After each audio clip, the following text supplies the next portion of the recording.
Other headlines this morning, a new 90-day waiver from the United States Department of Transportation is getting a thumbs up from drivers who haul ag commodities and livestock.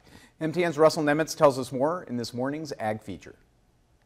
If it's groceries, fuel, livestock, any of it, a one-size-fits-all approach, to me, there's just no common sense to that at all. Agricultural haulers like Rod Smith of Billings, Montana say the entire trucking industry is very important to America. The general public is unaware of what actually goes on in the livestock transportation and in the, I would say, the trucking industry as a whole.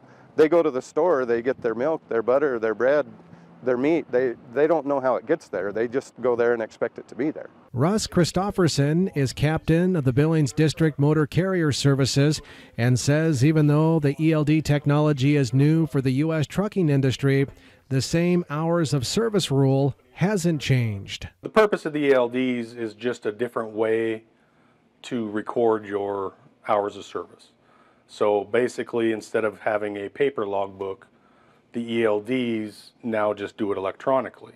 For guys like Rod Smith, it's not the new ELD technology that needs to be changed, it's the 14 hours of service rule. On paper, we was able to kind of adjust that time to fit our needs best, but with the ELD being electronic, there's no way you can adjust that time. Captain Christopherson says that they understand the challenges of hauling agricultural products, and that's why current law gives ag haulers an hours of service exemption-free zone. If you're within 150 miles, you do not have to have a logbook at all if you're hauling an agricultural commodity. He says there's also been a lot of confusion about these new rules for those pulling horse trailers with pickups. Not commercial, the ELD rules don't apply, the CDL rules don't apply, none of the FMCSA rules would apply at that point. And what do agricultural haulers hope this new 90-day waiver will accomplish? I would hope that we could get some common sense from the legislatures and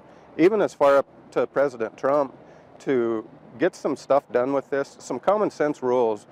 With the new 90-day waiver now in place, I think for most agricultural haulers like Rod Smith Trucking, it's safe to say that at least it gives them a little bit of hope for some permanent positive changes to be made. In Billings, I'm Russell Nemitz reporting, MTN News. Now, Russell tells us for commercial truckers and commercial trucking companies, the motor carriers of Montana are conducting ELD and hours of service seminars around the Treasure State.